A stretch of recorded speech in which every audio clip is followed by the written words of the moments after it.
예, 지난 시간에는 리커전의 개념과 가장 기본적인 몇 가지 리커전의 예제들을 살펴봤습니다. 오늘은 리커전에 대한 두 번째 시간으로 오늘의 주제는 리커시브 싱킹인데요.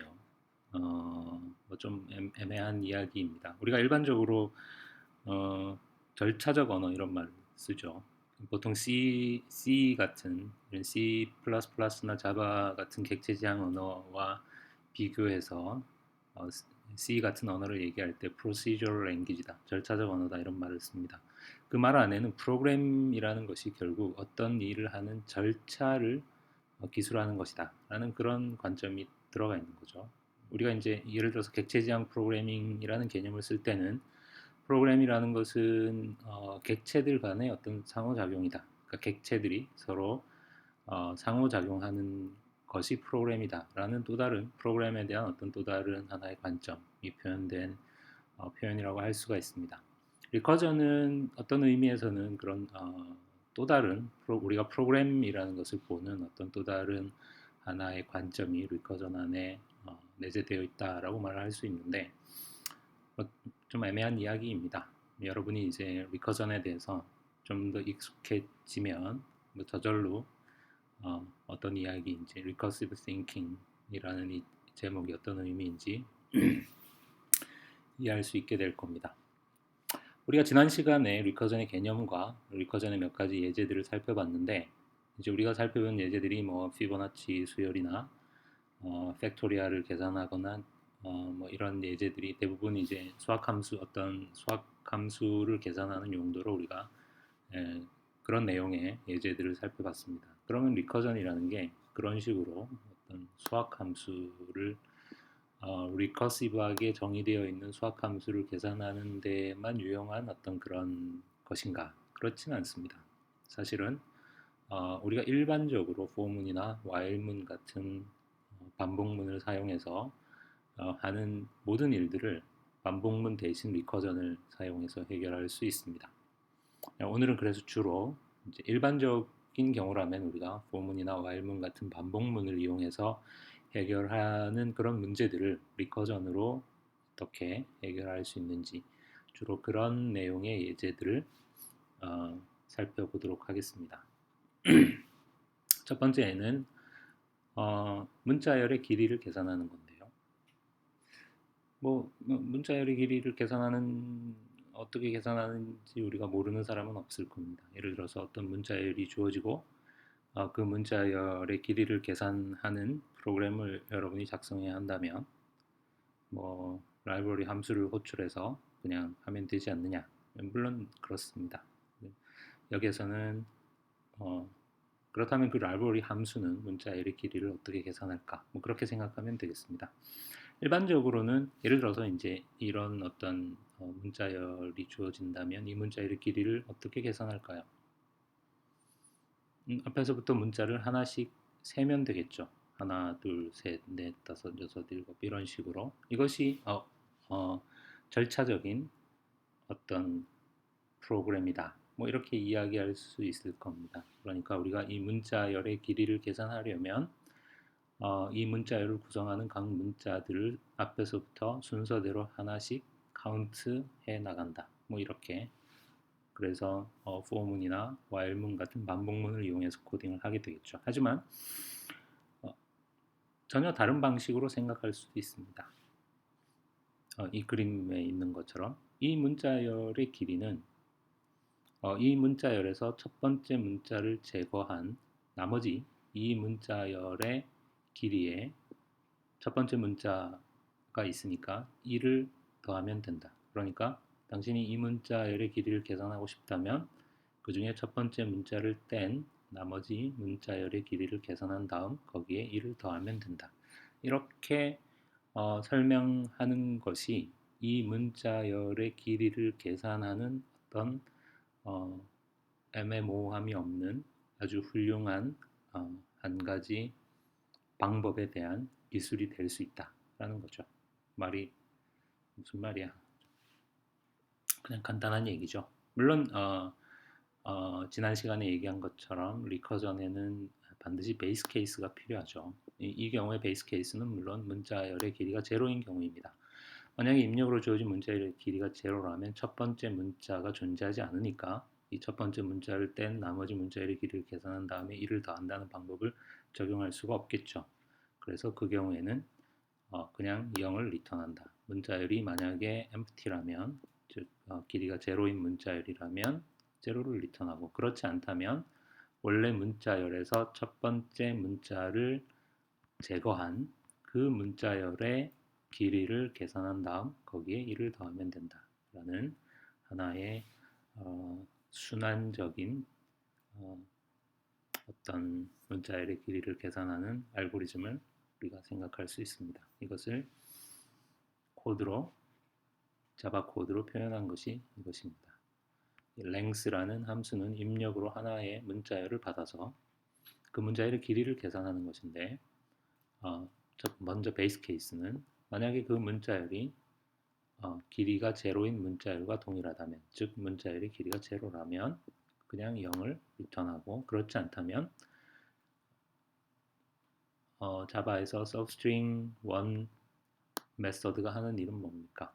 원래 문자열에서 맨 앞에 문자를 제거한 나머지 문자열을 만들어주는 게 substring1 메서드가 하는 거죠.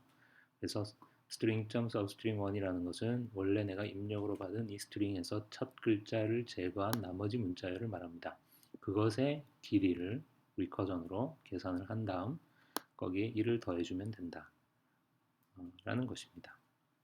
예를 들어서 애초에 누군가가 이 length 메서드에 입력으로 길이가 3인 ace라는 문자열을 주고 호출했다면, 그러면 이 ace는 물론 이 공백 문자열과는 다르기 때문에 이 문장이 호출이 되겠죠. 즉 1 더하기 ace에서 a를 뗀 ce의 length를 계산해서 거기에 1을 더해주면 되고, 다시 ce의 length를 계산을 하기 위해서 또 length를 호출하면 이번에는 1 더하기 length e가 호출이 되겠죠.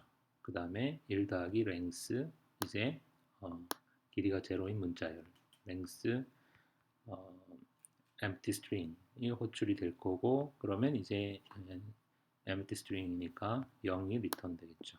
그래서 0이 리턴 되고, 다시 1 더하기 0이 리턴 되고, 1 더하기 2가 리턴 되고, 이렇게 해서 문자열의 길이 3이 호출이 됩니다. 이제 더 이상 이 지난 시간처럼 이 함수가 올바르다는 것을 굳이 뭐 수학적 기능법이나 이런 걸 사용해서 증명하거나 더 설명하지 않더라도 여러분이 충분히 어떻게 돌아간다라는 걸 이해할 수 있을 거라고 생각합니다.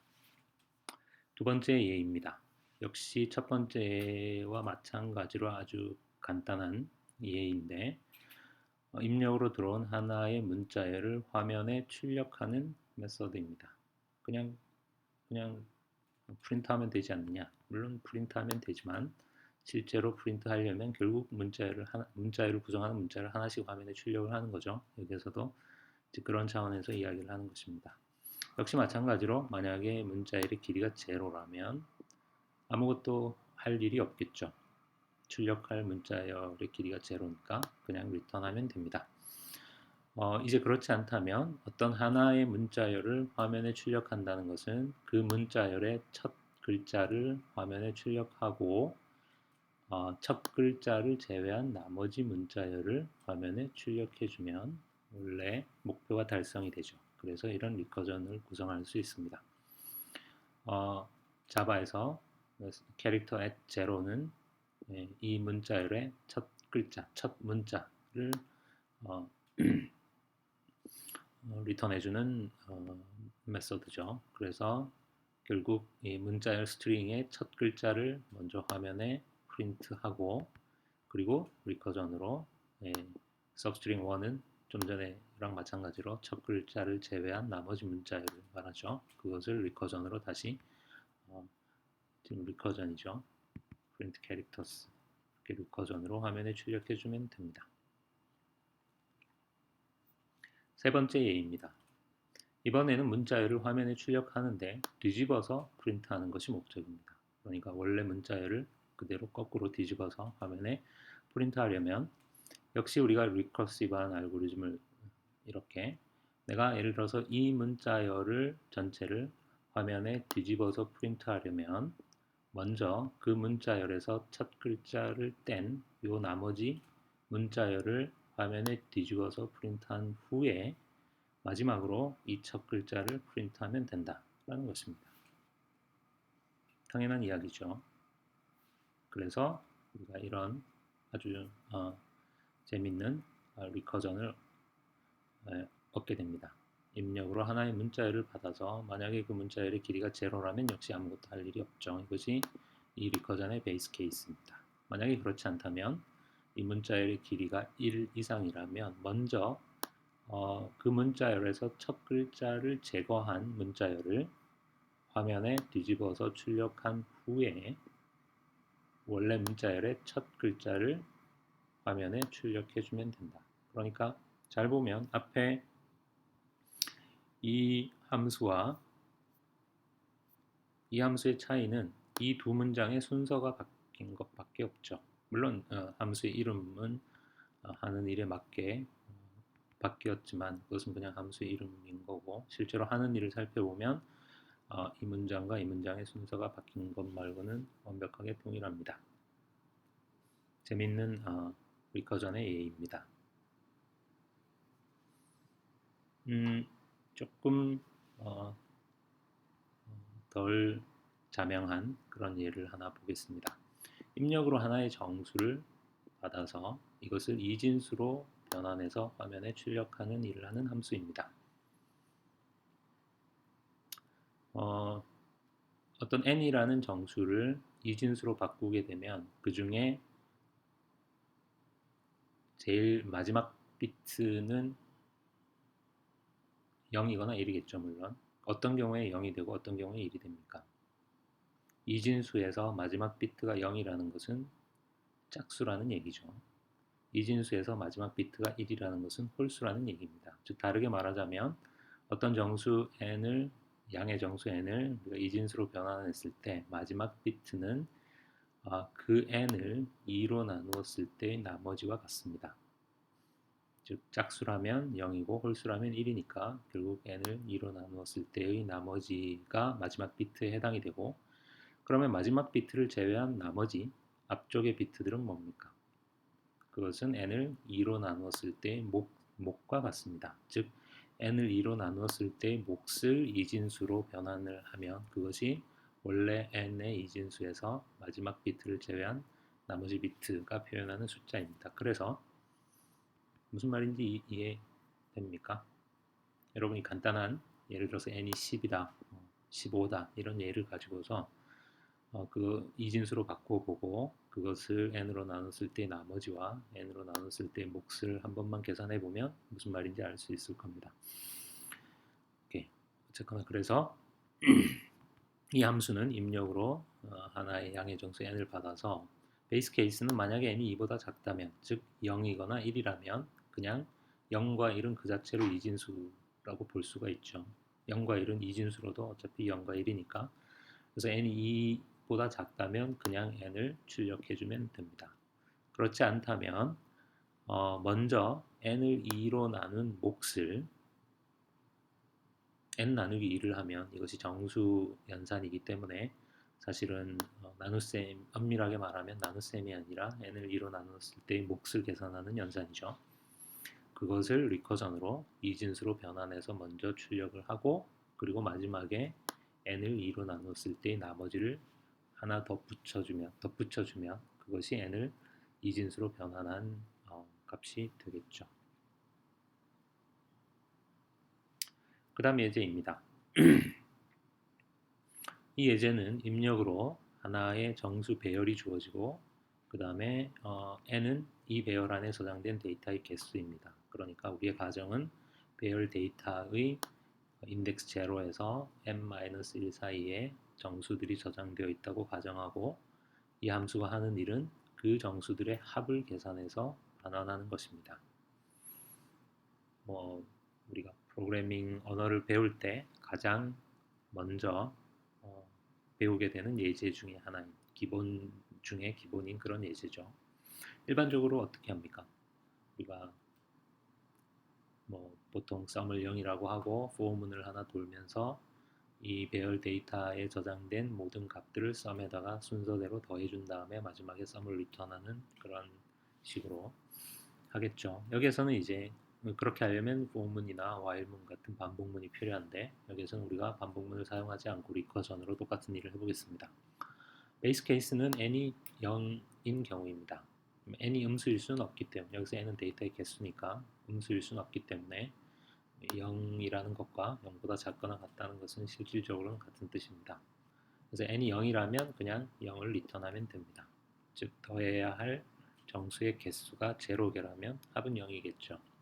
그렇지 않다면 데이터 제로에서 데이터 n-1까지의 합은 먼저 데이터 제로에서 데이터 n-2까지의 합을 계산한 후 거기에 마지막 데이터를 더해주면 된다. 그러니까 n개의 데이터의 합은 처음 n-1개의 데이터의 합을 구한 후 마지막 데이터를 더해주면 된다. 그런 로직인 거죠. 그래서 sum n-1 데이터를 호출했습니다. 리커전으로.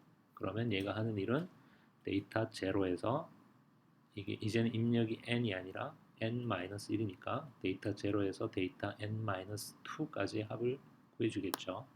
그런 다음 거기에 데이터 n-1을 더하면 그것이 바로 우리가 원하는 데이터 제로에서 데이터 n-1까지의 합이 되겠죠. 그것을 리턴하는 것입니다.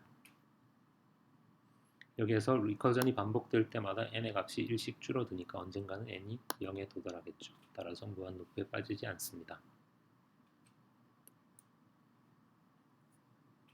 이것은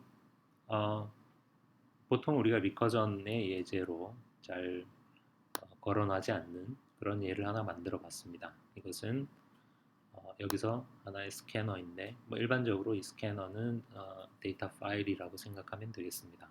데이터 파일을 잠조하는 어떤 스캐너다 이렇게 생각하면 되고 이 스캐너로부터 즉 데이터 파일로부터 n개의 정수를 순서대로 읽어서 배열 데이터에 데이터 제로에서 데이터 n-1 사이에 저장하는 일을 하는 그래서 이름을 read from이라고 붙였습니다. 그런 일을 하는 함수입니다. 역시 일반적인 경우라면 우리가 for문을 사용을 해서 i가 제로에서 i가 n보다 작은 동안 데이터를 하나씩 순서대로 읽어서 배열에 저장을 하는 가장 기본적인 어떤 프로그램의 형태 중에 하나죠. 여기에서는 그것을 우리가 리커전으로 표현을 해보겠습니다. 역시 베이스 케이스는 n이 0인 경우입니다. n개의 데이터를 읽어오는 것이 목적인데 n이 0이라면 아무것도 할 일이 없겠죠. 아무것도 할 필요 없겠죠. 그냥 리턴하면 됩니다. 만약에 n이 0보다 크다면 n개의 데이터를 데이터 파일로부터 읽어오는 일은 먼저 n-1개의 데이터를 읽어온 후에 마지막 한 번 더 읽으면 되는 거죠. 그래서 read from n-1 data in 즉 똑같은 데이터 파일로부터 배열 데이터로 먼저 n-1개의 데이터를 읽어서 그러면 배열에 어떻게 저장이 되겠습니까? 데이터 제로에서 데이터 n-2 사이에 저장한 후 이제 마지막으로 하나의 데이터를 더 읽어서 그것을 데이터 n-1에 저장하면 원래 목적했던 n개의 데이터를 읽어서 배열에 저장하는 일이 완료되겠죠. 그래서 이렇게 사실은 이런 식의 리커전 코드를 쓰는 경우는 거의 없다고 볼 수 있겠죠. 하지만 그냥 한번 이런 것도 리커전으로 구현할 수 있다는 예를 보기 위해서 봤습니다. 결과적으로 우리가 몇 개의 예를 이번 시간에 살펴봤는데 일반적인 상황이라면 반복문으로 for문이나 while문 같은 반복문으로 구현할 어떤 알고리즘을 우리가 전부 리커전으로 구현을 해본 것입니다. 일반적으로 지금 우리가 이제 리커전에 대해서 하고 있는데 사실은 리커전은 모든 리커전이 아닌 반복문으로 변경이 가능합니다. 그러니까 지금까지 우리가 리커전으로 작성한 모든 코드들은 리커전이 아닌 for문이나 while문 같은 반복문을 이용해서 똑같은 일을 하도록 그렇게 변환할 수 있습니다. 그런데 여기서 제가 하고 싶은 얘기는 그 역도 성립합니다. 그러니까 모든 반복문을 사용하지 않는 리커전으로 표현이 가능합니다. 그러니까 리커전과 반복문은 사실은 동일한 표현력을 가지는 두 가지 서로 다른 방법이다. 이렇게 이야기할 수 있습니다. 뭐 그렇게 보면 사실은 우리가 이제 모든 리커전은 반복문으로 변경이 가능하고 또 그 역도 성립하기 때문에 사실은 리커전이 없어도 되겠죠. 또 역으로 반복문이 없어도 됩니다. 그러니까 여러분이 C나 자바 같은 프로그래밍 언어에서 for문이나 while문 같은 반복문이 없어도 모든 일을 할 수 있다는 얘기입니다. 음, 그러면 반복문과 리커전은 그냥 어차피 똑같은 거냐? 뭐, 그러니까 그런 어떤 표현 입력이라는 측면에서는 똑같지만, 뭐 완전히 똑같다 이렇게 얘기할 수는 없습니다. 우리가 이 리커전이라는 것은 어, 이제 앞으로 여러분이 이제 보게 되겠지만 뭔가 좀 복잡한 알고리즘을 굉장히 단순하고 명쾌하게, 단순하고 알기 쉽게 표현을 경우에 따라서 항상 그렇다는 것은 아닙니다. 어, 이제 이렇게 알고리즘을 아주 단순하고 알기 쉽게 표현하는 것을 가능하게 하는 그런 어, 측면이 있습니다. 그래서 그것이 이제 리커전의 장점이라면 장점만 있는 것은 아닙니다. 리커전은 반복문과는 달리 계속해서 함수를 호출을 하게 되는데 이 함수 호출에 따른 오버헤드가 있습니다. 그러니까 함수를 호출하기 위해서는 매개 변수를 전달해야 하고 또 시스템 스택의 액티베이션 프레임이라고 부르는 뭐 이런 거를 여러분이 지금 정확하게 무슨 뜻인지 몰라도 사실은 큰 상관은 없습니다. 어쨌거나 반복문에 비해서 일반적으로 리커전은 어, 프로그램의 실행 속도 면에서 조금 손해를 볼 수밖에 없는 측면이 있습니다. 그래서 우리가 리커전을 그렇게 남용할 필요는 없지만 경우에 따라서는 리커전을 사용을 하는 게 이제 리커전을 사용하지 않으면 굉장히 복잡하고 지저분하게 될 수밖에 없는 어떤 알고리즘들이 리커전으로 굉장히 간명하게 표현되는 예들이 많기 때문에 리커전은 매우 중요한 어떤 프로그램의 표현 방식 중에 하나인 것입니다. 예, 오늘은 여기까지입니다.